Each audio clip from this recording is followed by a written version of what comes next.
And tell her why. I'll never say die. You can see it in my eyes. And never say fly like an eagle. Ego, ego. I'm better than the devil, supernatural. We did y'all, we can stop coming through. But see how they running everything on the cool, but they know I'm finna act a fool. How you do that there? We don't care.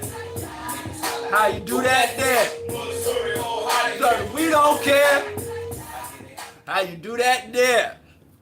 You say Missouri. It's Missouri, Master P. It's not Missouri. Come on now. Do your research. It's Missouri. How you do that there? I'm sorry, I had to play a little Young Bleed from my high school days because I wanted to clean my palate. Oh, wait a minute. Come again, selector. This is Bro Diallo Show, Q4 Radio, AM 1680. I had to bump a little Young Bleed for a second, just a little taste, a little tasty taste, because I had to clean my palate from playing Kanye. I played Kanye for the first time ever on the Bro Diallo Show. If you're listening to the Bro Diallo Show this morning on AM 1680, iTunes app, TuneIn Radio, or Q4.org, of course, as always, you would have heard history, because for the first, last, and only time, I played some Kanye West. And the reason I played this Kanye West is for two reasons. Last night, I read an article, Shaka Khan's thing. I'm sure I say things y'all don't know what the hell I'm talking about, you know, in terms of my cultural products, my cultural, what do they call it, fandom? What, is that what y'all call it now? The various fandoms. I'm just not a fandom of pop, commercial, empty. You know, I mean, y'all hear what Bro Diallo play. You know, I overindulge myself. Y'all hear what I'm into. And it's just not Kanye. But anyway, I read this article, and Shaka Khan, because my mother used to play Shaka Khan, Anita Baker, Peabo Bryson, Bobby Blue Bland. I was raised on all that music. I'm very familiar with it. So I knew immediately when I would hear the Through the Wire song, because it was everywhere. They were playing that crap everywhere. I knew that Kanye sampled that. But just yesterday, and this might be news to me, but maybe y'all been knowing, Shaka Khan said she didn't like that song. She said it was stupid, quote unquote. She said it was a stupid song, and she regretted giving Kanye permission. And she said Kanye called her with a sob story like, I just went through this accident, my jaw's wired shut, and I'm in so much pain, you know, and I'm about to get a deal. I don't know what I'm going to do. So she was like, all right, young blood, do it, you know. And she said she regretted it, but she bought into Kanye's sob story. And so it was just an interesting article for me. I don't always want to read about politics. Yesterday I was doing some work trying to, you know, reinvigorate, modernize, advance Garveyism and cooperative economics. Shout out to Tekken. I'm sorry, we had to meet at the ice cream shop. Anyway, a short but effective meeting. Quality over quantity. But anyway, I just was reading this article last night, and then I had a dream about Kanye West. I had a dream about Kanye West. And I'm not one of them people who's into dreams, dream interpretation and all that, but it was weird. It wasn't really weird because it's not like out of nowhere. I was just reading this article about Shaka Khan and Kanye West, and I'm thinking, what a jerk for him to disrespect an icon. So anyway, I had a dream that I was at, which I'm always at. I was at some black scholarly lecture. And it was some brother up there talking about media and manipulation and all this other really interesting stuff. I'm like, where did that stuff come from? Did that come from my own head? It was weird to hear somebody giving such an in-depth presentation or lecture. But anyway, as I'm sitting there, shoulder to shoulder with Dr. Mingo, Kanye walks in. And someone on the stage says, well, our next speaker is going to be Kanye West. And I'm like, what? And so I want to leave. And my wife said, no, don't leave. Stay here. Because I want to hear what Kanye West has to say. This is Pan-African Radical Black Symposium. And we're hearing from some of the black scholars. And I want to know what Kanye West has to say. So Kanye West is coming up the aisle. And he's arguing with this other guy. So my Dr. Mingo, my wife, she gets up and says, hey, you know, he's supposed to go on. What's the deal? And so the guy turns to my wife and said, listen, he's supposed to put on this ankle bracelet. This is a modern monitoring ankle bracelet, and he's not even supposed to be out of the house with it on. And so Kanye says, listen, I can carry it in my pocket. I don't need to wear the monitor around my ankle like some kind of criminal. I can carry it. And the guy's like, you are a criminal and you have to wear it just like everybody else. So then my wife says, let me see the thing. And then they let me see it. And I'm like, wow, this is really fancy. It had like a little rubber antenna. Like, wow, they really got high tech. It wasn't the old thick strap ankle thing. And he's like, listen, I got this special glue. I can put it on his ankle and we can be done with this. Right? And I'm like, Kanye, put the thing on so we can keep this thing going. Isn't that? And so then I woke up because the dog was barking. My wife got up to walk the dog, and it was weird. But I just want to say, let's see if Kanye West in the next few months, if Kanye West makes it through 2019 without any criminal charges. Because I'm not a dream interpreter. So let's see. I don't normally share my dreams. But I figured, and then I had that song in my head, so I figured if I must suffer this, and then I got a dream about Kanye, you know, I got a dream about Kanye. Kanye haunts my dreams, so I figured I'm going to put y'all through something too, so we can share this burden together, carry it with me. And then I never really heard Through the Wire juxtaposed against that. Yeah, it is crazy. She said they sped up her voice and had this high-pitched screaming. And I'm like, wow, that was whack how he did it. I wish I had played Kanye's version first and then the original version. But anyway, that was my morning. How was your morning? How are you doing? How you doing? How she said, how you doing? Anyway, let's get on with something. I want to go back to that Khalid Muhammad presentation. It's one of my favorite. Him just, raising up white folks' blood pressure. But before that, there's some things I want to talk about. I want to wrap up. I only got a few more things to say on self-reparations. And if, Garveyism, I talked about Garveyism and how we need not replicate from Garvey, but we can advance and take the baton without simply replicating or mimicking what our ancestors did. And I know the connection is whack. I don't know what to tell y'all. Can't deal with it right now, but if you're having issues on Facebook Live or any other broadcast, you can always go to q4.org. If you're in Chicago, go to AM 1680 or tune in app. But I don't know what the dealios are. I think they messing with me. The feds is on me, yo. Or maybe not. I would like to believe that I'm well below their radar. They got bigger fish to fry. Because, generally the U.S. government doesn't even fight enemies that it didn't create. But I continue to digress.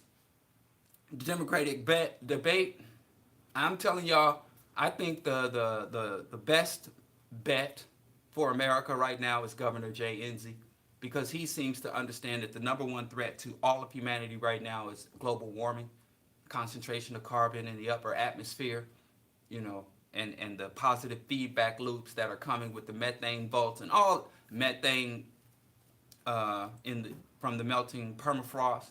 Climate change, global warming is the number one problem facing everyone. It's even the number one problem. I don't care who you are, even if you black, even takes precedent over black oppression, even if you Palestinian, of Zionist aggression. It's global warming because we on this little rock beating the hell out of each other. And capitalism, global white domination, is threatening the life-sustaining capacity of the planet. So Jay Inslee is always most attractive, but he doesn't seem to get traction because he is running for president in America and he's talking about science and relevant stuff. Kamala Harris took the crown last night. They're saying she won the debate because she's zing, but she's a prosecutor. She's good at getting up talking BS to get people in trouble.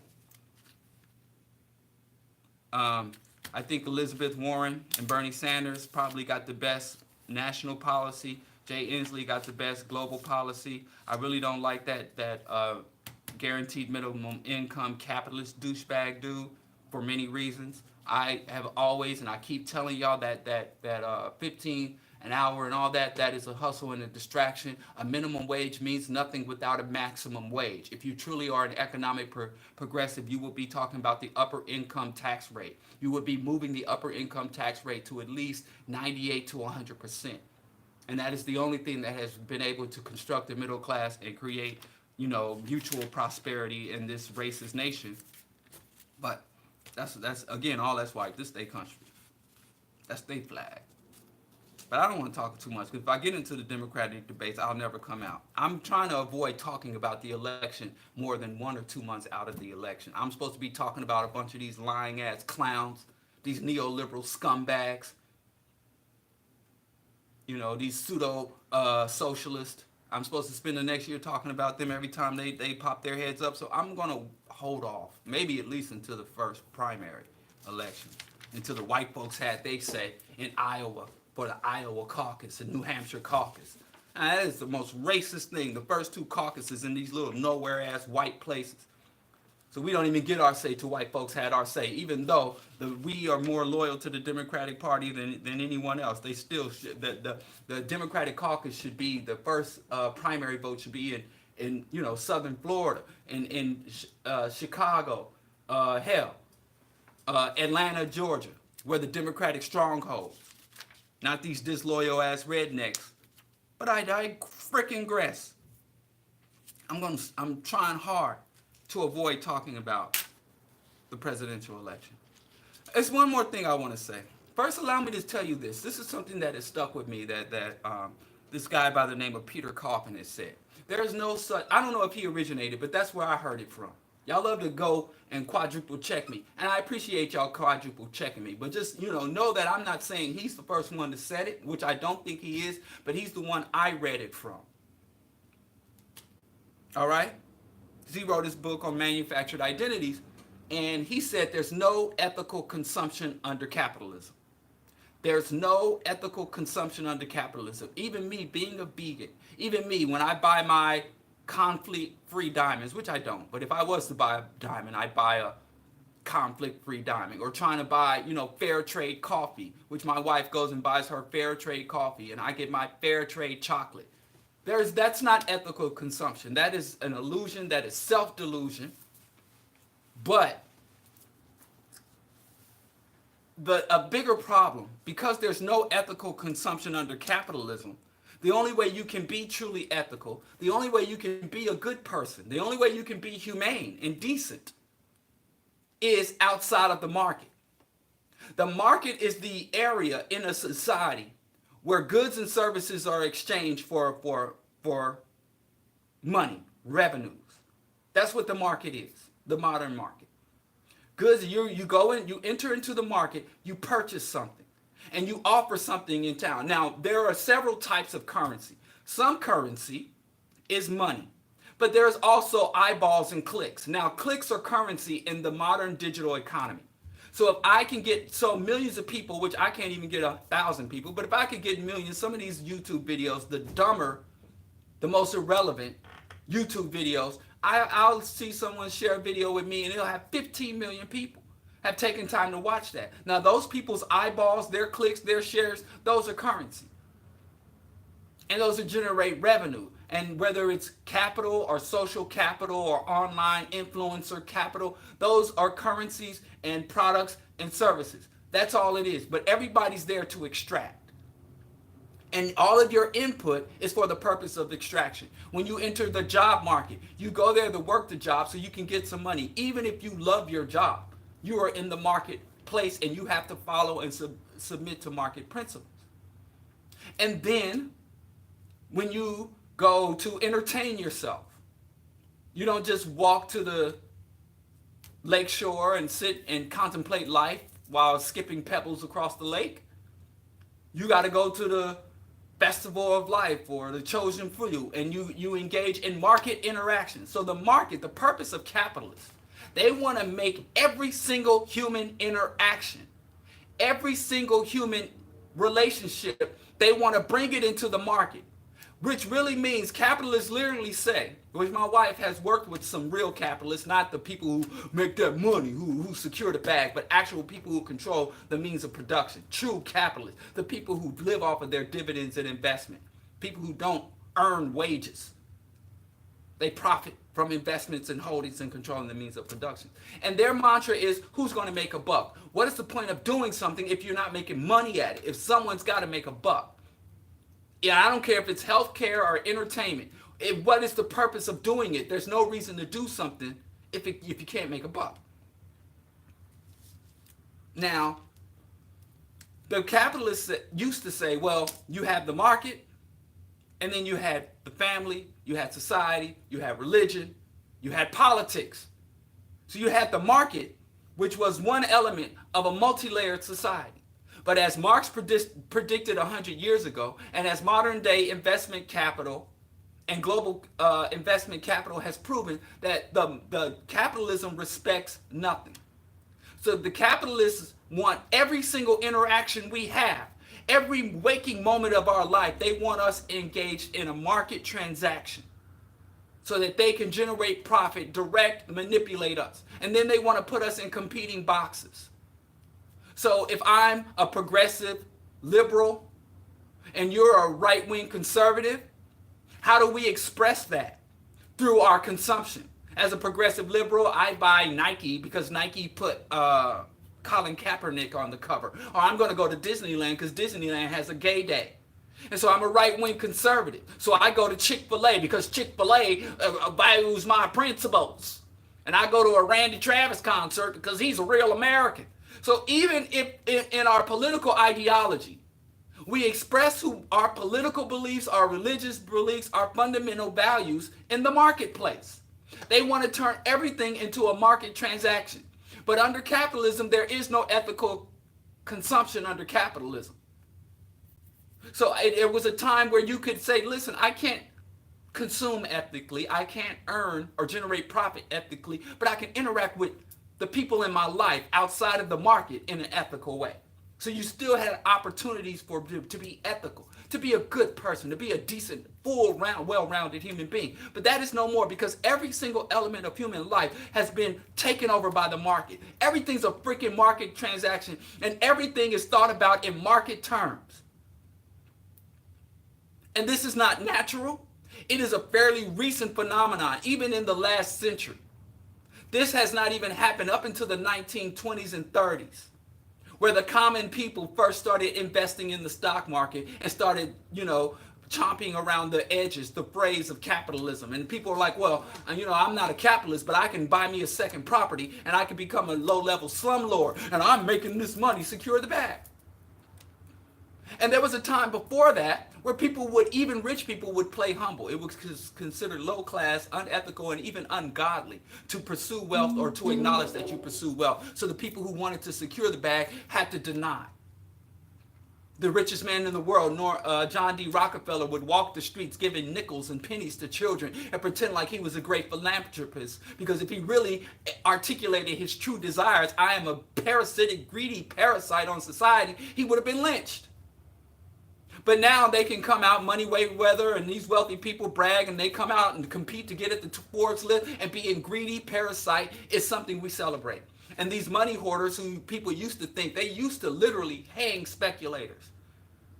Speculators, investors, capitalists, in some societies would get hung. In many traditional societies, greediness was considered a mental illness. And they would kick you out of the village or kick you out of the nation community if you expressed a desire to accumulate well beyond your basic needs and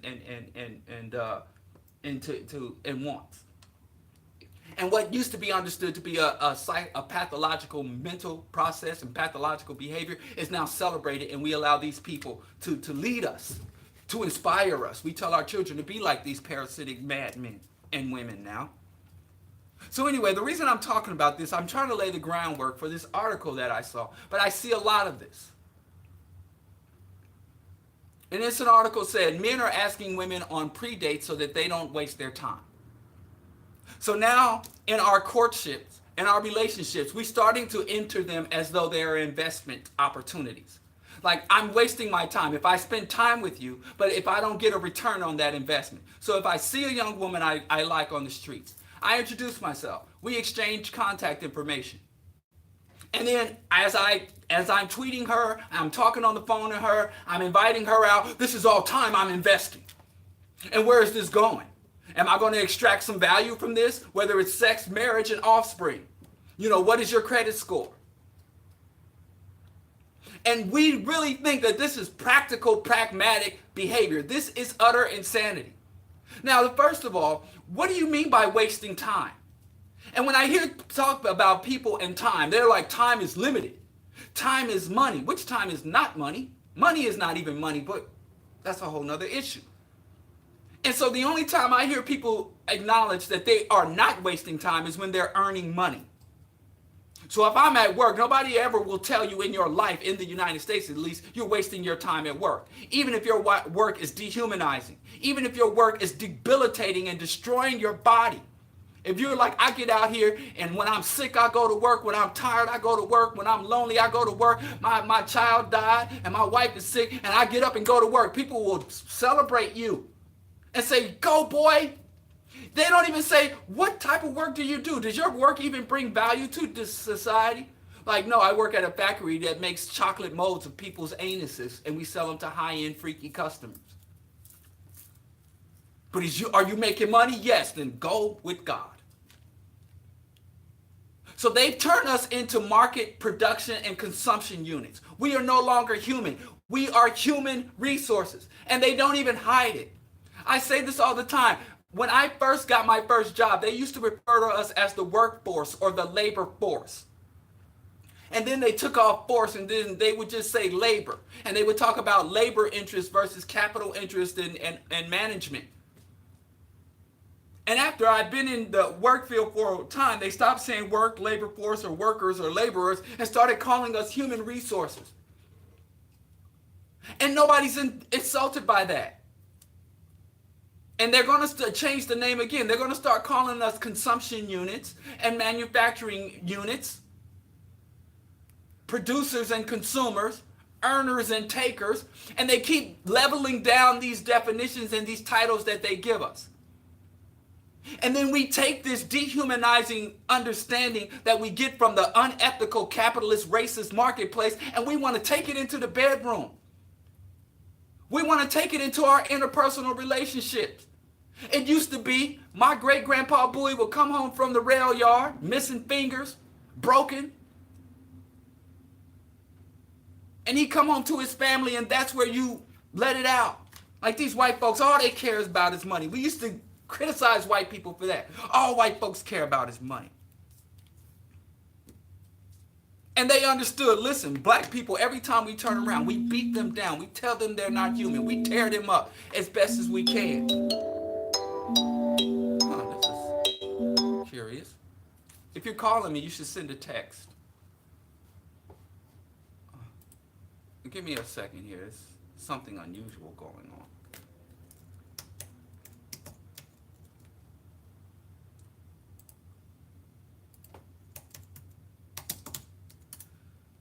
Anyway, let's see if she responds to that. Anyway, so we've allowed the marketplace to come.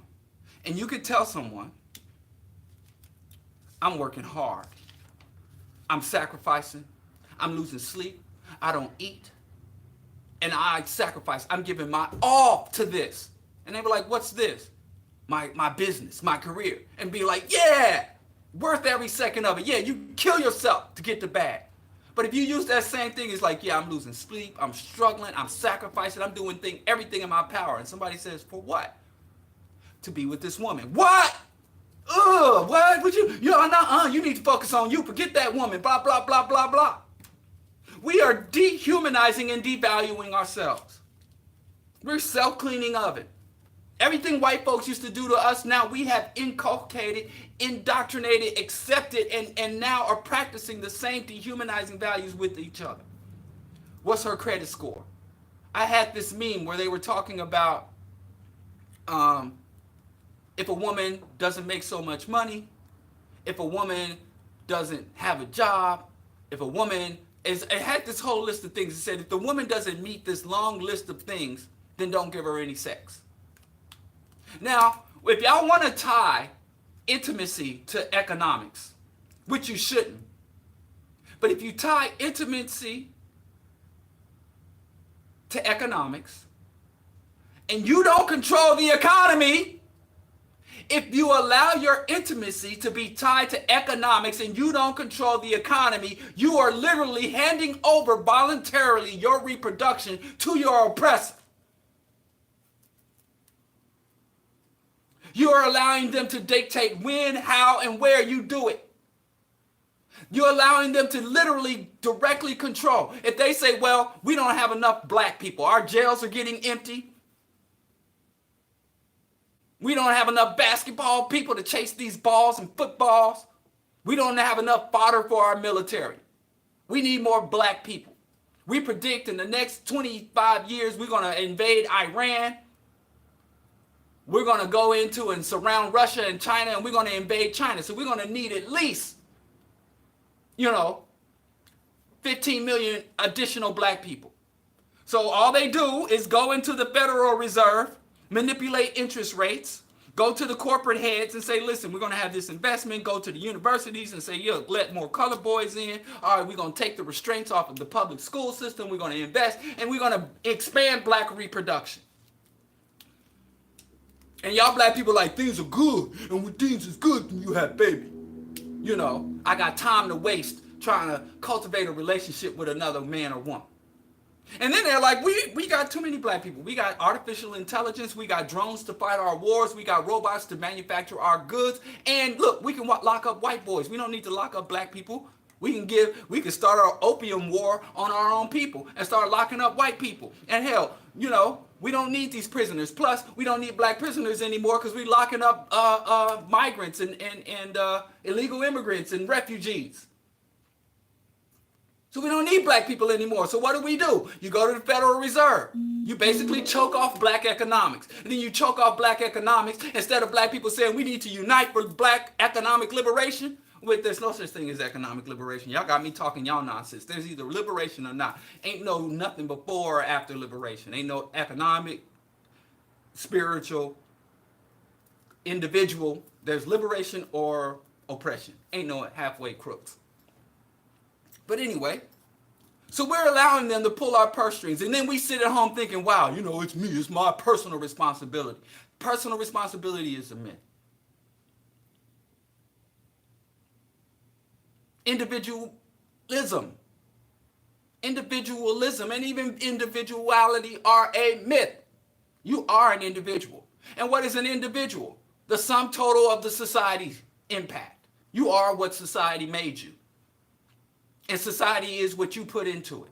It's an interplay. So you're not an individual unit. It's just like my body, my individual cells. The moment one of my individual cells decides, listen, I'm not working with this larger matrix of Diallo's body. I'm going to do my own thing. I'm going to secure the bag. That cell becomes cancerous. And my immune system will either have to encapsulate and kill that renegade cell, or it will kill the entire organism.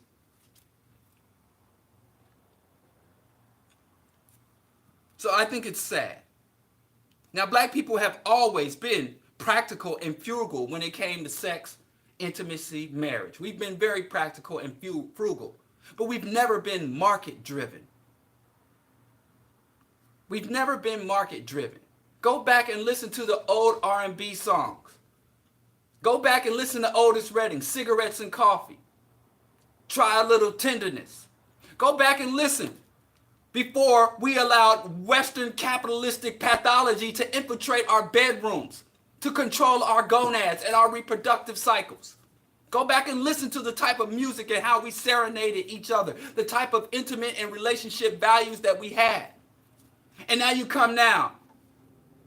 INDP, do you understand me? She got her own house. She got her own car. Or I love her because she's got her own. She don't want mine. She said, leave mine alone.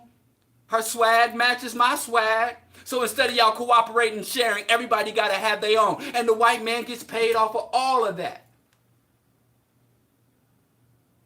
It's really disgusting. So I try to tell people who are sharing this article, men are saying, hey, we're going to go out on a pre-date so I don't waste my time. I need to pre-evaluate you to see if you're worth my investment. And before I give a greater investment, and whether that is my semen or whether that is my wages to buy you a meal, I have to see if you are deemed worthy. So I have certain particular interview questions. I need to understand your status and standing and within the larger status quo to see if you're worth my time. So it's going to be an incremental growth here.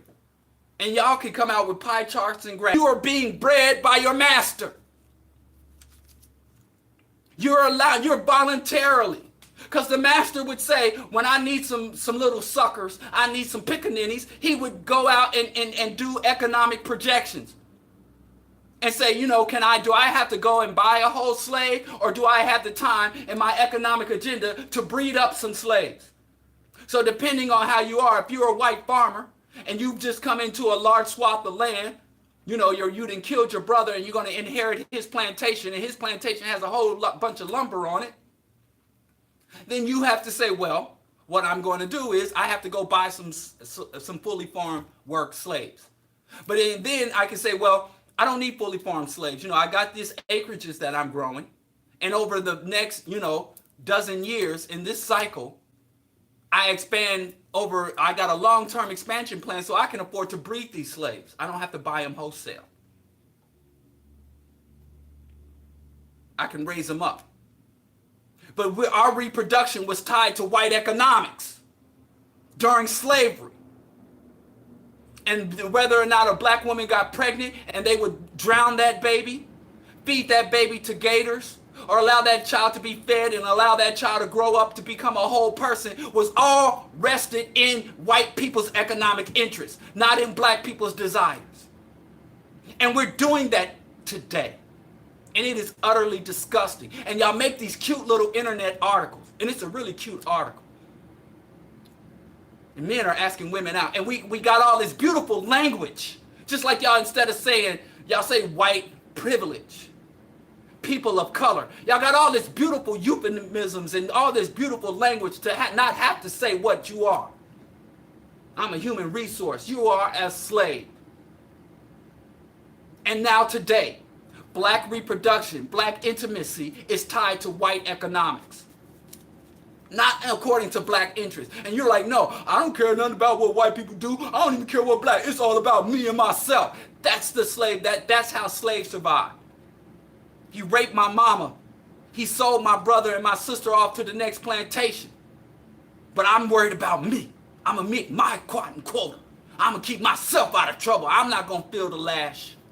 I'm not going to make... Yeah, that's the same. You thinking about yourself started with you. You think you're so clever because you only worried about yourself and not the greater society or the rest of the race. You think that's some triumphant, intelligent conclusion? No, that is a slave mentality. That is a coward mentality. I don't see how many F's I give. I'm looking for them F's. I see y'all memes. It's not funny. We need to detach black intimacy, black relationship, black reproduction from Western economics. Because if we're reproducing within their system and we sustaining through their system, we will always be subject and oppressed and owned by their system. Slavery is the state, not chains or shackles be damned. Slavery is the state when all of your life-sustaining resources and all of your life-sustaining institutions are under the control of another hostile entity. That's slavery. Y'all free-range slaves, eating free-range chicken and grass-fed beef. It is utterly disgusting. It is frustrating to me. I wish it was above me. And a lot of times I don't read that. I'm in at least until this morning, my wife tried to call me while I was on the air. So I might be speaking out of turn. But what I'm saying, I am in a stable, content, very fruitful, mutually beneficial relationship.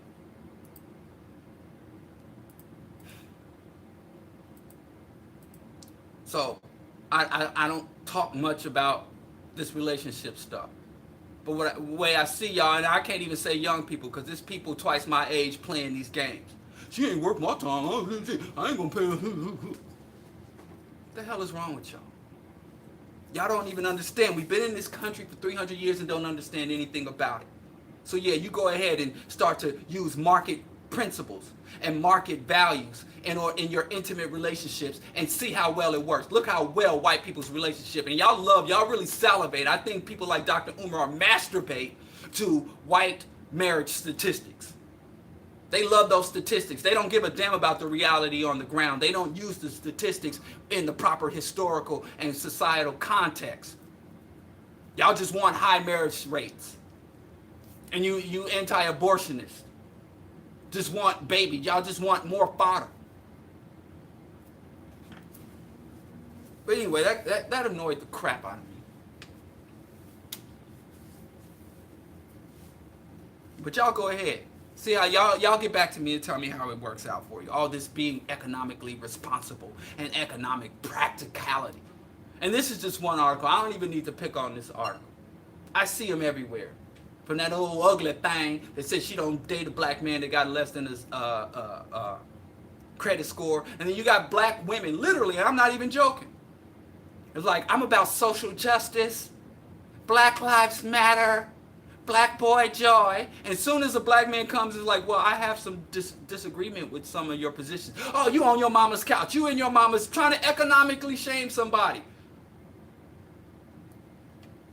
Oh, okay. I'm still in a happy marriage. She texted me back. My wife called me on the phone. I saw it, and I declined the call, which I don't like declining her calls. Who was you with? Where was you? Even if I'm live on the air with all the digital evidence. So then when she called me, I declined the call, and I sent her a message, said, text me, because I'm on the phone. You know, I never interrupt her job. When she's at school boring her students, I don't mess with her. She mess with, but anyway, I said, text me, and she said, what's up? So she must have called me by accident. So I digress. So anyway, y'all do that. Y'all run with that. Y'all tell me how it goes. Y'all really love, y'all want to mimic white folks in this economic practicality. And I'm not saying being economic, don't use economic principles. Don't use economic economy. It's not a good thing. Y'all think y'all know every day y'all hear the Dow Jones average, the NASDAQ, the Nikkei. Y'all, everywhere you hear, you back, but the stock market. I'll tell you what, I'm quoting white men today, all white people, white men, because that's who y'all money grubbers listen to. Noam Chomsky said, under capitalism, the health of the economy has no direct correlation with the health of the society. Meaning that you can have a high booming stock market and everybody's getting paid and everybody's out of their damn mind, smoking meth and abusing their kids, and the daughter's upstairs cutting herself and the child's son's outside torturing kittens. But y'all in a really nice neighborhood and they all go to the finest schools. You better not sell your humanity to the market. Or at least if you do, keep the receipt. You know, y'all just bugging. Y'all out here with the J and Bay goals and all that. Man, let me leave it alone, because I ain't been single in the last 2 decades. I don't know what single life is like. I had a homie that got out of prison a few years ago, and we went out to the club, and I was a fish out of water. You know. And he's like, yo, I want to go out, I want to kick it, I don't want to think about nothing, I just want to, just like back in the day. So we went to the back in the day spot that was still open. Shout out to G's Jamaican. I wish I had more vegan dishes there, but hey, let me not complain. So we went out to the spot, to some old spots. And I was a fish out of water. I'd rather be at home, watching Game of Thrones, drinking vegan lattes, soy, or oatmeal. And we're not doing soy lattes anymore, she's doing oatmeal lattes. Oh, my wife trying to be trendy, trying to keep up with y'all young folks. I'm an old school vegan. Ain't nothing wrong. Give me my tofu, my soy, leave me alone. Too good for soy. No, you're not good enough for soy, but I digress. But I kicked it with my homie, and I saw these single people. Some of them my peers, my age. I got some homies. Still single, out here kicking it. I'm a fish out of water. I don't know. I gotta stay married. What the hell I look like? Out here in the street, hey, baby, how about a predate so I can assess your worthiness for intercourse, baby? I don't know how to do that. I'm from the old school. Shoot, is it like money and credit score? That I don't know. Nothing about none of that.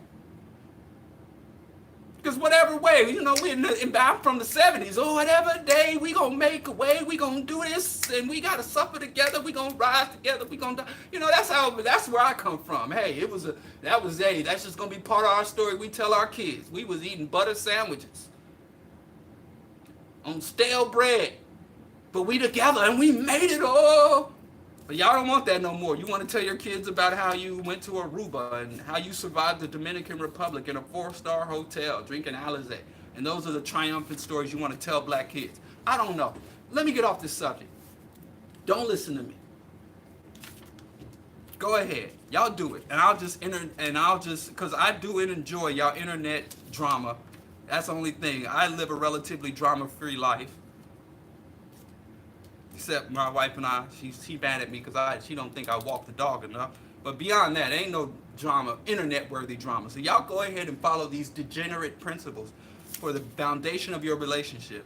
And I will just snicker. I won't like, I won't comment. I will just read the stuff and then log off and snicker about your economically prudent intimacy. Punk ass. Anyway, I promise you that's it. I gotta move on. Let's go to the topic because I want to get back to Dr. Khaled. I played Kanye, and that's why I'm mad. I'm not even mad at y'all economically capitalistic intercoursers. I'm mad at Kanye. I played Kanye this morning. I dreamt about Kanye this night, and I'm not the biggest fan of Kanye. I mean, with the Confederate flag and the MAGA hat, that dude is wild, and now he's invaded my dreams.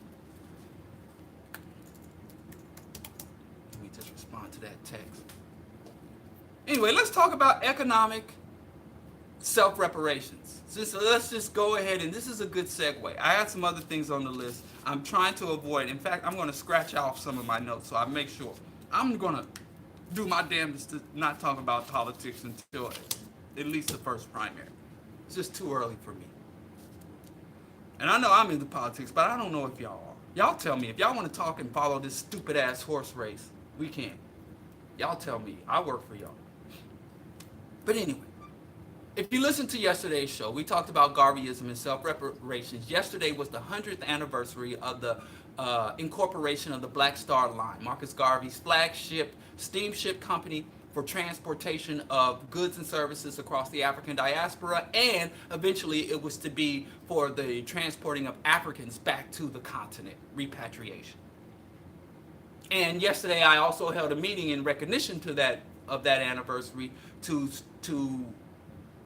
build and to lay the groundwork for what I call the PACE, Pan-African Cooperative Enterprises. And I really am happy that Tekken came out. You know, he's been working with cooperative economics and time banking and all that other stuff. And Johnny, you know, digital, he was there in spirit, in digital spirit. So even though we were small in number, we were strong in spirit.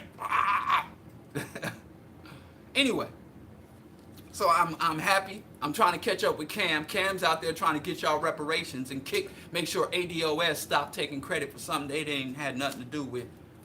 You know, so Cam, holler at me. I've left you 2 messages now.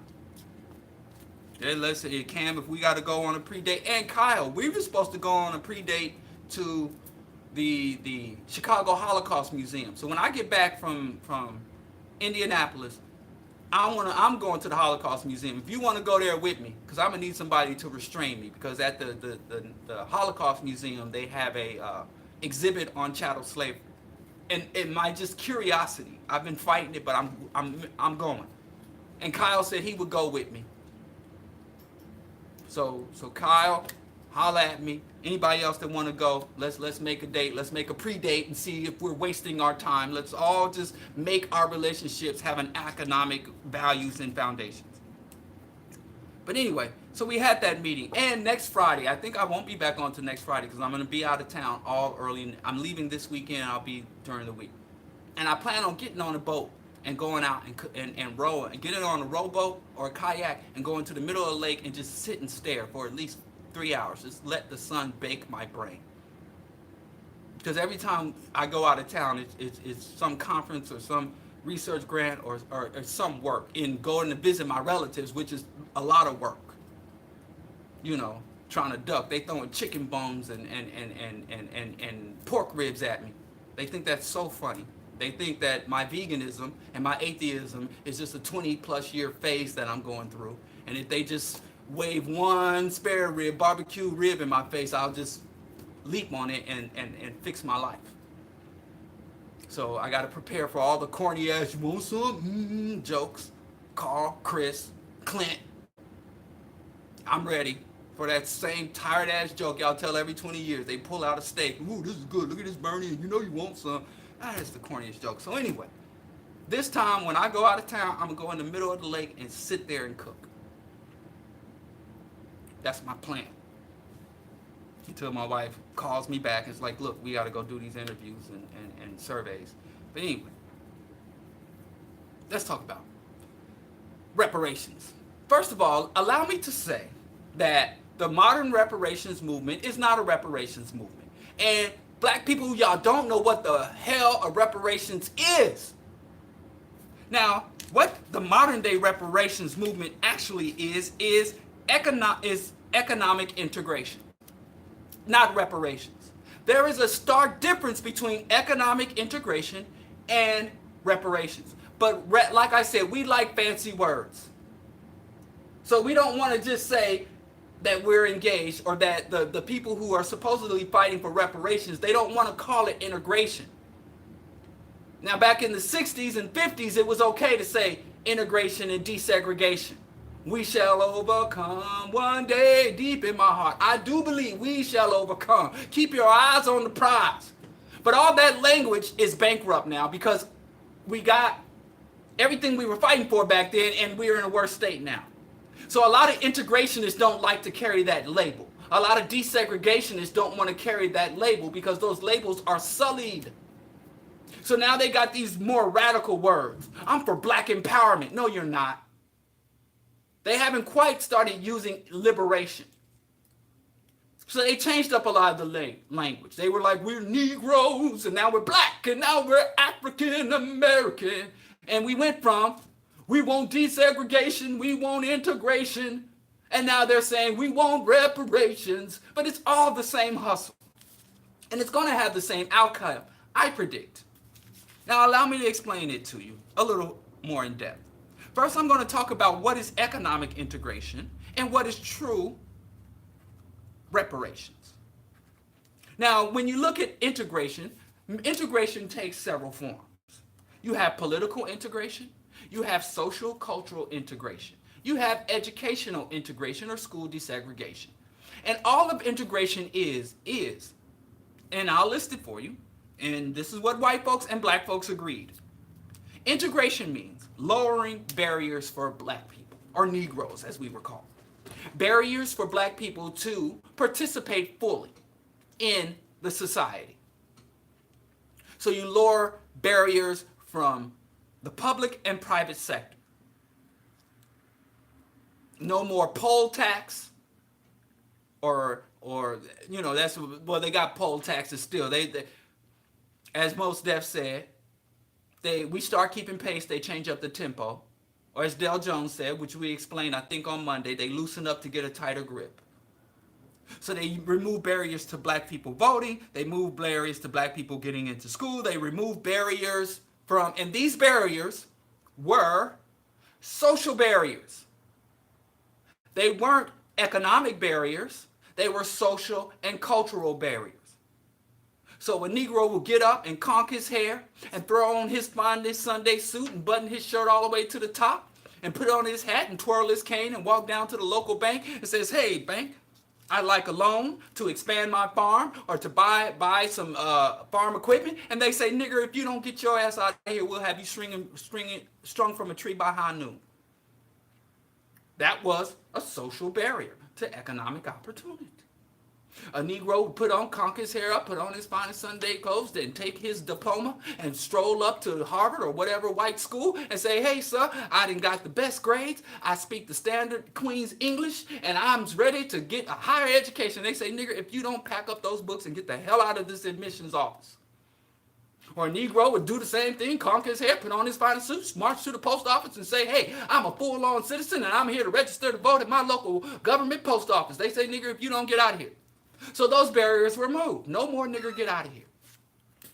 Now they have other more sophisticated means. Well, your credit score states here, or your grades, and sure, you can register to vote. We just need 2 forms of ID. So now they have other barriers, but no more racial barriers. They no more say, hey, nigger, no for niggers. Keep niggers out. They say, well, keep people with low credit scores out. Keep people that don't make our grades or have low SATs out. Or they say, keep people who don't have 2 forms of ID and a current address out. They keep you from voting, keep you from education. So there are new barriers, but the barriers apply to everybody.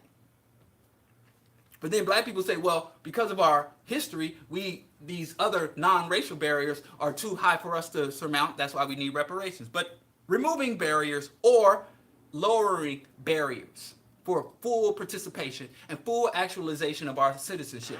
That is integration. I know it sounds good to y'all, but it's not really good. Because if ever been in the same room with a history book, even if you didn't read the history book, if you've been in close proximity to a history book, if you've just lived and breathed in America, you would see that even though those racial barriers were removed, the no colors allowed sign, every time they remove one barrier, white folks erect a new, more sophisticated barrier. And it's harder for us to see. Because when we see the obvious no blacks allowed sign, that's a barrier that's very clear to us. But the gentrification barrier is a little harder for us to see. They've been gentrifying us for the last 30 to 40 years, and we just now talking, hooping and hollering about gentrification, when we should have seen it coming before they started.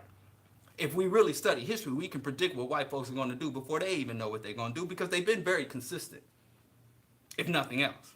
And then there's equal opportunity.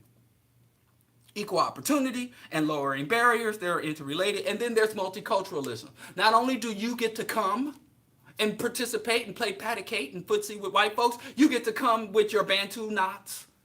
You get to come with your pants sagging. You get to come with your broken English. So you get to bring your culture and integrate it and infuse Western culture, your culture with Western culture, so it can be multiculturalism. That's what integration is. And then there's affirmative action. Quotas, set-asides. So all of that was part of the social and political and cultural integration that has been going on for at least half a century. But as the civil rights leaders understood, were told by their white financiers, you could talk about school desegregation, you could talk about the lunch counters, you could talk about sitting on the front of the bus. You can get up in a podium and say the most segregated hour in America is Sunday morning. We all claim to be Christians, but we ain't. We separate to worship God, and God is no respecter of persons. You can do all of this, but don't talk about the money, boy. Don't talk about the money. Because listen, I can have you sit next to me on the bus. I can have you sit next to my child in the school. I can have you come and deliver my mail. I can have you sit next to me at the Woolworth's lunch counter and eat some of our stale-ass bread, eat some of our raisin casserole. Come on with it. But the core of the system, the economics, the money, the power, don't touch that. And so Dr. King had agreed, because Dr. King got a Nobel Peace Prize. Dr. King sat in the Oval Office with Lyndon Baines Johnson and signed, and Lyndon Baines Johnson signed the Civil Rights Act and turned around and gave Dr. King, they made Dr. King the most prominent black man in the world. But then Dr. King was like, damn, with all of this social, political, cultural integration, nothing has changed for us. White people have lost no power and resources, and black people have gained no power and resources. We're just intermingled. And we were poor separate, and now we're poor together. We were powerless separate, and now we're powerless intermingled with them. So Dr. King was like, I'm going to start talking about poverty. I'm going to start organizing in the labor movement. And they shot him in his damn neck because the money. When you got to have a con in this land of milk and honey. It's all about the money. Ain't a damn thing funny. You got to have a con in this land of milk and honey. And so some intelligent, forward-thinking black people say, we need economic integration as well. Because political, social, and removing the barriers don't mean a damn thing. Letting me sit on the front of the bus don't mean a damn thing if I ain't got enough money to pay my bus fare. And on top of that, when I do have enough money to pay the bus fare, I get on the bus, and there ain't nothing but black people on the bus because white folks got all this money and they driving cars. They taking chartered helicopters and chartered jets. And so now we not only on the front of the bus, we driving the bus, and we the only people on the bus because we the only broke people left in the city. And the white folks is in the suburbs.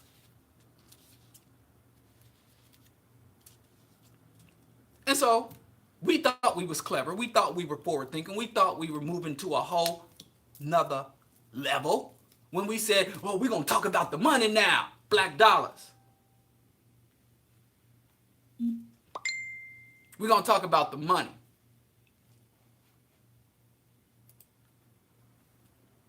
And so we said, you're going to pay us. They owe us. They owned us and they owe us and all this stuff. And so as I started to talk to people in Cobra, Brother Samori, Bill Grace, aka Grace, Samori Grace. You know, he's a revolutionary. Every revolutionary got at least half a dozen names. So when you go and if you're new to the Black liberation struggle, and you meet other people in the Black liberation struggle, and you say you know Otis, and they're like, I don't know no Otis. You got to list all the other names. Because they just might have been talking to Otis before they talk to you, and they know Otis. Otis could be their cousin, but if you don't say, do you know Otis? No. Do you know Oba? No. Do you know Oba Tashitaka? No. Do you know Oba Tashaka Cracker Killer? Oh yeah, I know him. That's my good brother. You know him? So everybody in the struggle, the revolution overlaps with the Black street culture in that way. Everybody got a lot of names, and we use different names depending on where we are in the struggle. Some of us just go by regular names, but we the nerds in the struggle. But anyway, as I first started learning about reparations in high school and started working with National Black United Front, National Black United Fund, and in Cobra, and talking to the co-chair of in Cobra for my local chapter, I started learning about what's this reparation thing. It's like, well, white people stole incalculable levels of wealth. And Samori went to Geneva, Switzerland, to the World Court and the Human Rights Centers and said, listen, America, from the war on drugs all the way to chattel slavery, has committed grave atrocities and black people have never been compensated, and white man has never been held accountable. And of course the World Court was like, we ain't got no jurisdiction over all that. You better get on with the get going. But anyway, it was a gallant effort, and it went into the record. And then you had the conference on racism in Durban, South Africa, that Obama boycotted. And that's where they found out that Zionism was racism. When it was supposed to talk about black reparations and decolonization, we ended up talking about Zionism and whether or not we announced Zionism as racism. And Obama was okay to talk about racism, but he's like, I'll be damned if you talk about Zionism. So he pulled an American delegation out. And it's been a lot. I mean, it's volumes of history for the black struggle for liberation. But it's not liberation. Because when I look at the reparations movement, it is identical to all the other forms of integration. They want to lower economic barriers. They want equal opportunity. The multicultural aspect, they're a little, at least they're not falling for that okie doke. But then again, it's like the opposite of multicultural. It's now they've taken the integration from being multicultural to reparations to being jingoistic, nationalistic, which is equal parts the other side of coin of the multicultural coin, and just as damaging. And they want affirmative action and opportunity. They want black people to have the material, economic, monetary resources for what? Investment in real estate, for education, opportunities, debt relief, and also business incubators and entrepreneurs. So they basically are trying to help black people to get a leg up in capitalism. That is integration. Allowing black people to elevate within this system has always been and will always be defined as integration. And because integration by design was left out of the economics, and the economic issue was left out of, by design, by demand, the white funders of the Southern Christian Leadership Conference and the Student Nonviolent Coordinating Committee, white people came in and gave them money, gave them opportunity, gave them logistic support, and said, for the thing is, we don't mind. The white funders was like, nothing we love more than going down to the juke joint and eating and going up to Sylvia's, eating chitlins. So we don't mind being in close proximity.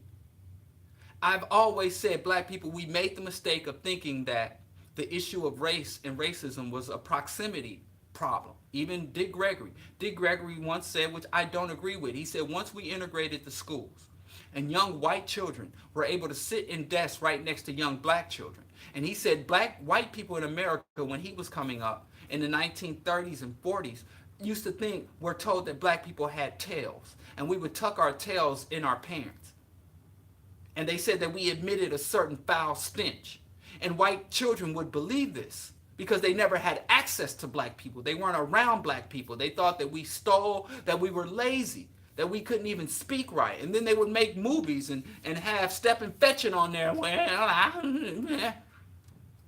So So they would use their media to portray us in certain ways, just like they do today, where they have some talented, enterprising young black men get up there and say, I'm a PIMP. I don't know what you heard about me, that I'm a pimp, that I will deal drugs or consume drugs, that I am a threat to you, knowing damn well that we're not. But they want to see us in that degraded position. So anyway, Dick Gregory believed that once white folks, young children would learn at an early age through school desegregation that black people didn't have tails, that our bodies did not emit a foul, odorous stench, that we did not suffer from the curse of Ham, that we could speak standard English, that we could read, write, and engage in arithmetic, just like they could. And when they saw that we were fully human and we were able to demonstrate our humanity to white youth at an early age, then they wouldn't grow up to be racist like their parents. And now we're finding that racism and racist behaviors and attitude has endured, and even integrated white kids who were raised on hip hop and raised in around the hood, that have a mastery of black ebonics and linguistics, that were raised on with Michael Jordan posters, Patrick Ewing posters, that favorite movie is Friday, and they used to watch the Cosby Show in a different world. They found that these white kids that had full access to everything black still, to this day, harbor the same racist attitudes as their parents and grandparents who were raised in a segregated all-white section. You can go to Brooklyn. Brooklyn, New York City, where they paint murals of Biggies, and all of these integrated hipsters. My wife calls them nouveau racist. They still intend to dominate. They still intend to hoard all the power and resources, but they will kick it with you. They will make a viral video doing the whip, nay. What are the dances now? The floss. I can't keep up. I don't pretend to. But they will do all of this, what we come to call nigger stuff. They will watch the BET Awards and tell you about it. They know they're up on the newest drill rapper, black viral sensation. They coming to tell black folks about it. They stay up on black stuff harder than us. Meet some white girl in Brooklyn that ate more Sylvia's chitlins than you had. And Junior's cheesecake. White folks, whining and twisting up and down Eastern Parkway on Labor Day. But they still say, listen, I will be in close proximity with you, but I'm going to be the power. I'm going to have the resources and the power. And then they say, give black people money. And giving black people money will allow us to essentially enjoy, to a greater degree, the spoils of empire. And I don't think that's a noble pursuit. But that's essentially what we are fighting for, the spoils of empire. Especially when black people are saying, because guess what? America owes reparations to everybody. They owe Native Americans reparations. They owe continental African reparations. They owe Hondurans, Venezuelan, Haitians. Hell, if you really want to get down to it, and if you tell anybody else I said this, it's the truth, I can make a case for it, they owe Canada reparations. The United States has been a bastard to everyone. But now, instead of people, especially African people, uniting with other Africans to get reparations, we want to box out Africans. Africans coming over here. Haitians coming up here. Jamaicans coming in here. And so we're going to beat the hell out of each other over crumbs. Wow. Incredible. So I wish that I'm not against the reparations movement. I know we are worthy of economic reparations, payouts, whatever y'all want to call it, but I wish we were honest about what we were fighting for. Y'all are fighting for economic integration. Y'all don't want to challenge this system. Y'all don't want to create an alternative to this system. Y'all really don't want to subvert this system. You want to further get entrenched in this system. Some of y'all will take y'all reparations check and invest in imperialism. Y'all will buy stock in Boeing and Raytheon. And y'all will generate profits from the rape of the ecosystem, from the exploitation of Africans across the globe, just like Beyonce and her sweatshop in Bangladesh. That's not justice. That's not liberation. That is integration. You want to be equal with your oppressors. But being equal with your oppressors makes you equal to your oppressor.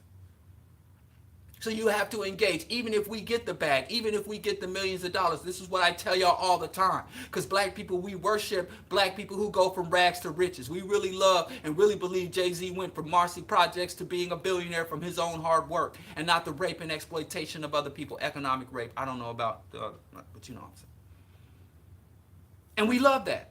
But I tell you, with any rich person, don't look at how they earn the wealth. Look at how they sustain it. Because earning wealth, yeah, you can have a jump shot, you can win the lottery.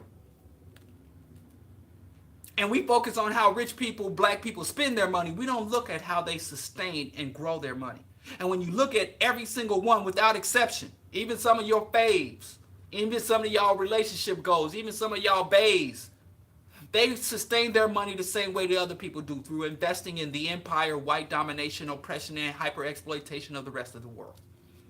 Whether that's investing in private prisons or nuclear bombs, oil industry, the weapons industry.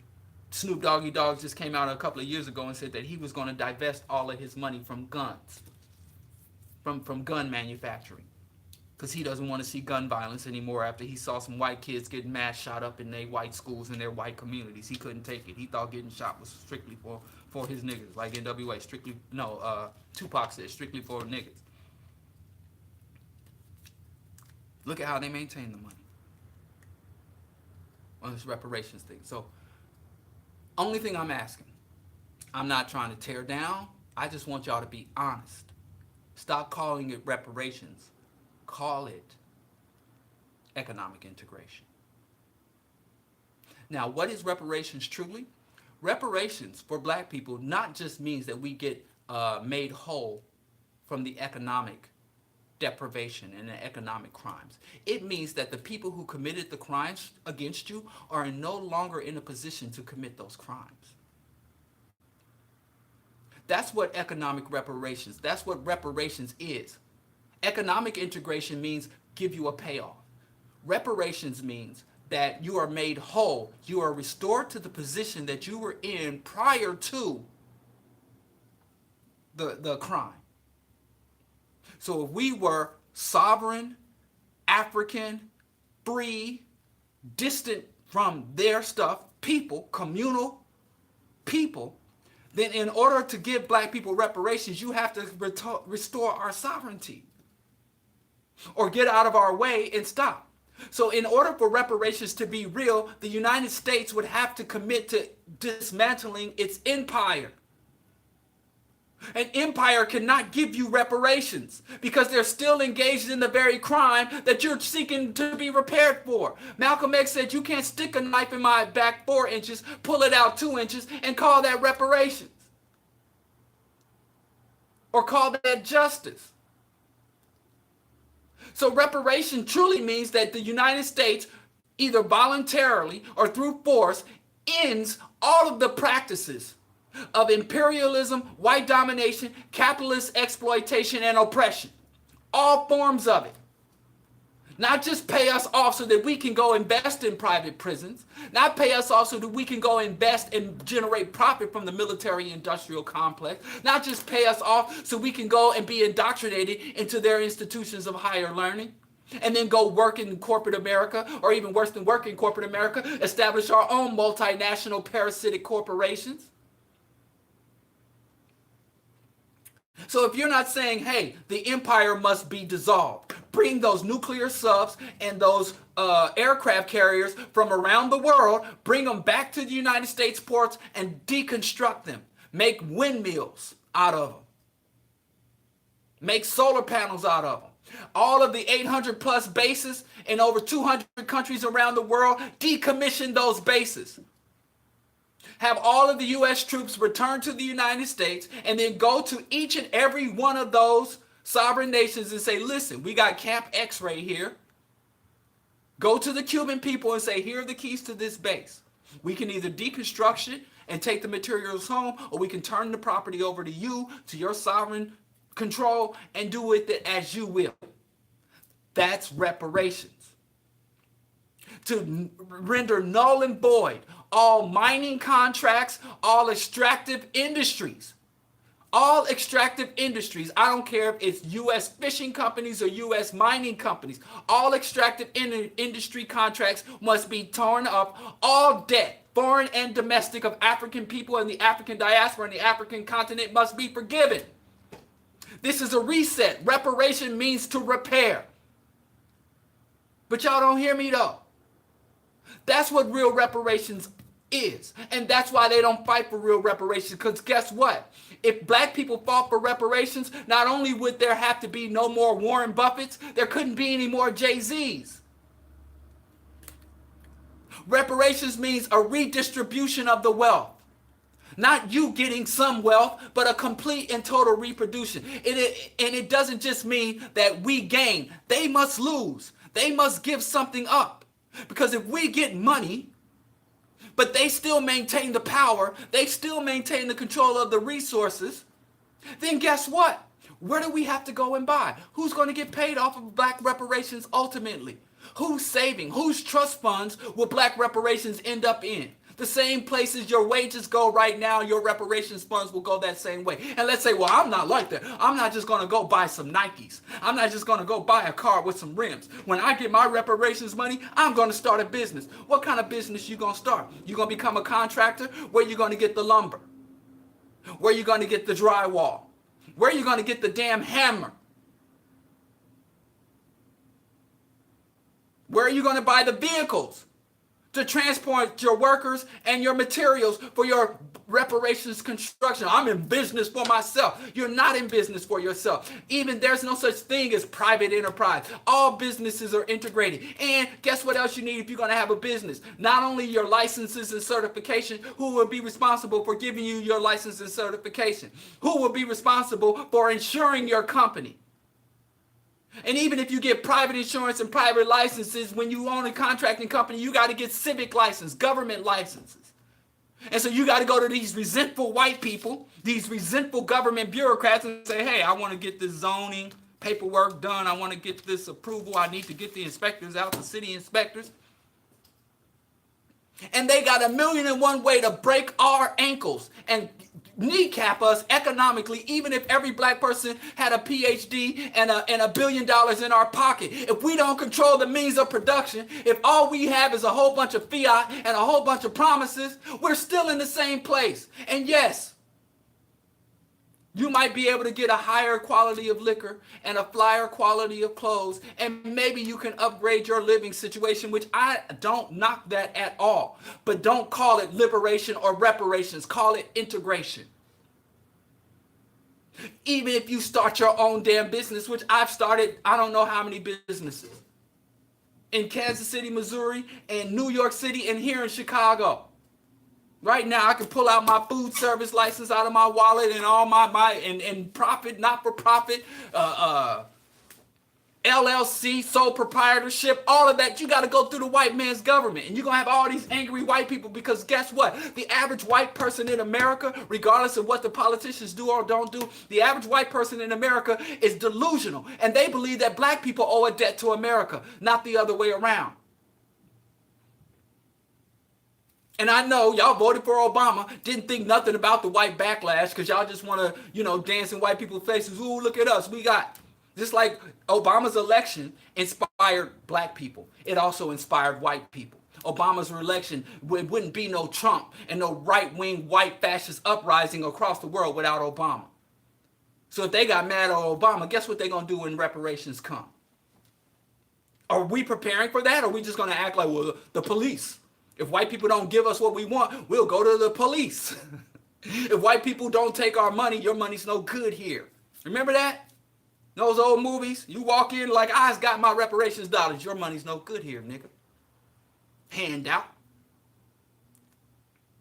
What you gonna do? And even if, like you said, I buy from black businesses. Yeah, and who do your black businesses buy from? That's why I don't understand this fetishizing, black businesses. Y'all support black businesses that use white wholesalers.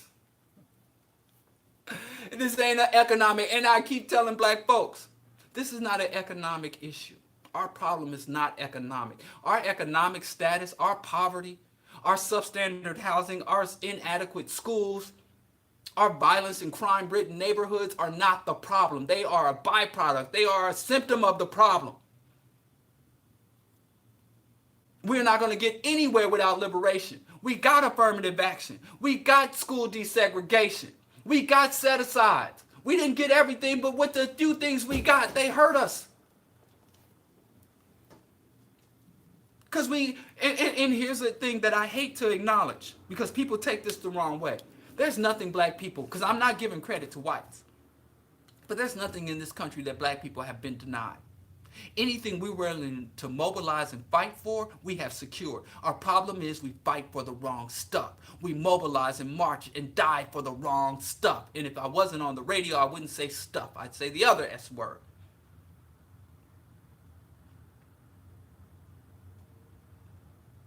So, in this understanding, and I'm not even just talking about ADOS, I'm talking about NCOBRA too. I've had this discussion. Here's another element of reparations that shows me that y'all playing games. If you look at any other reparations movement, reparations is a contract. It's a negotiation. This is terms between two entities.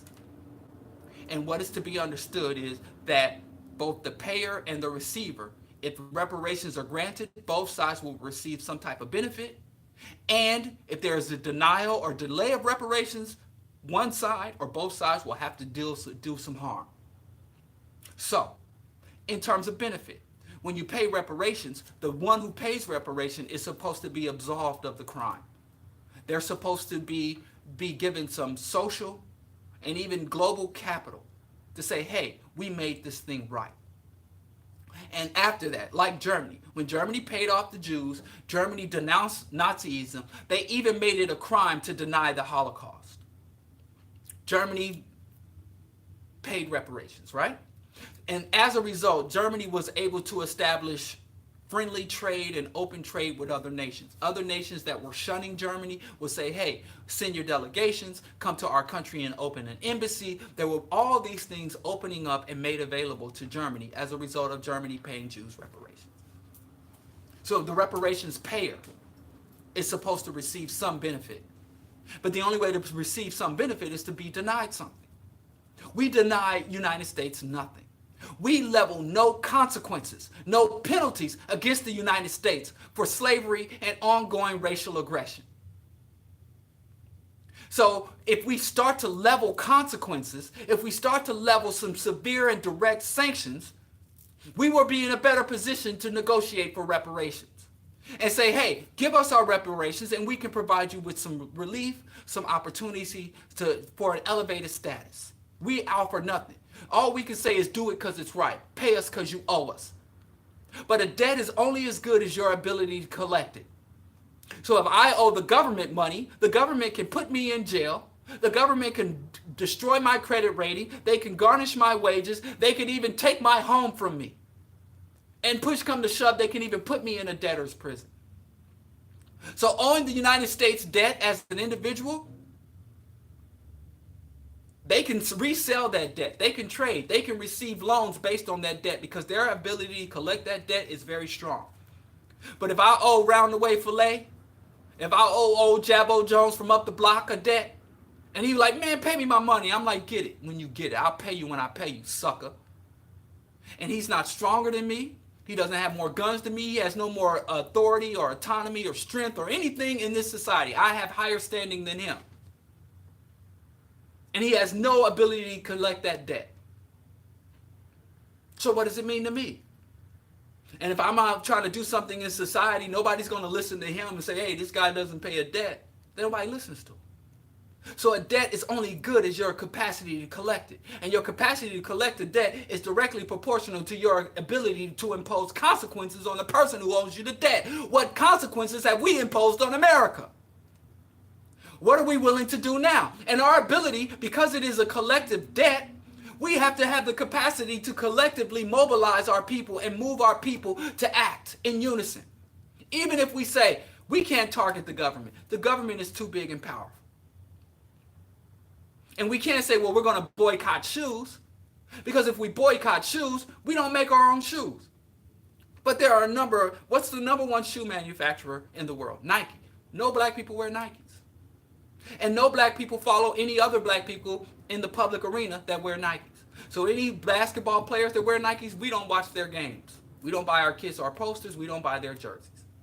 We're going to target Nike. And Nike jump up and like, I didn't have anything to do with this. No, you didn't have anything to do with this. You are what they call collateral damage.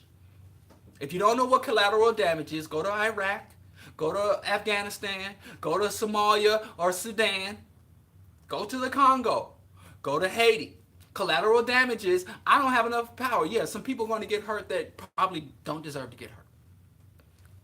But like Colin Powell said, in war, we don't count the dead. We only focus on the mission. So we take down your top shoe corporation. Who's the top retailer? Amazon or Walmart. And this wouldn't even cause you a severe change in your lifestyle.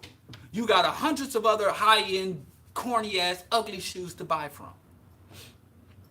Or say, who's the top retailer in America? Top retailer, Amazon or Walmart. You can still, and all it takes is some extra effort. I'm not buying from Amazon. Just go directly to the site. You want to buy a book, go to the publisher's website. You want to buy a phone case, go directly to the site. Bypass. Don't go to Target. Don't go to Walmart, go to Target. And so we can look at every single economic sector. Automobiles, what do black people, what cars do we drive? Take the next step. Take a step down or step to the side. And these corporations will take it on themselves. The CEO of Nike, the CEO of Amazon, the Walmart, Walton family, all these major corporations, they will become the advocates for black reparations. We don't even have to march. We ain't got to suck tear gas. We ain't got to waste time talking to these lying-ass, cowardly politicians and appealing to them. We ain't got to go look at old ugly-ass Yvette tell us nonsense. We can sit back. And the Walmart CEO was like, if you don't give these black folks reparations, boy, they the ones that own the politicians. We don't even have to go at the government. You go at the private sector. And you don't even have to be that greatly in event, but that takes a level of foresight, that takes a level of discipline, that takes a level of planning, that takes a level of stick-to-itiveness. But we're not trying to do that. We're not trying to do that. So I've got other ideas. But also, here's another thing. There's enough revenue in the black community for what I call self-reparations. But the problem is, we don't understand the difference between freedom and liberation. You can have a lot of freedom and still be a slave. There used to, in the time of chattel slavery, they give a black man a little piece of paper, a card, and if that black man had that piece of paper with the proper signature, he could run all over the South, and no other white man would interfere with him, except to check that paper. That black man had a level of freedom, but he wasn't free. So black people, we mistake individual freedom for collective liberation. I can do this. I can go where I want. I can buy what I want. I can live where I want. If I got this, my money. I do what I want with my money. I don't owe y'all nothing. Y'all don't even say that for yourself. Y'all so damn sick. Y'all jump online and talk about why y'all talking, and y'all talking for other people's money. Jay-Z don't owe you nothing. Beyonce don't owe you nothing. Why y'all would? Obama ain't the president of black people. He the president of all people. So you have to understand that collective liberation might require some individual denial of freedom. You might have to sacrifice some individual freedom, some individual resources, some individual interest. You can't do what you want to do, how you want to do it, when you want to do it.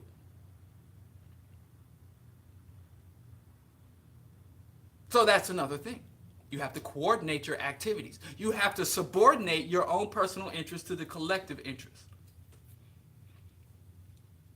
You got to make those sacrifices if you want liberation. And you might have to deny your freedoms to give your child liberation. Or as Dr. Clark would say, some people might have to wear overalls and work boots so some other people can wear tuxedos. That's liberation. That's reparation.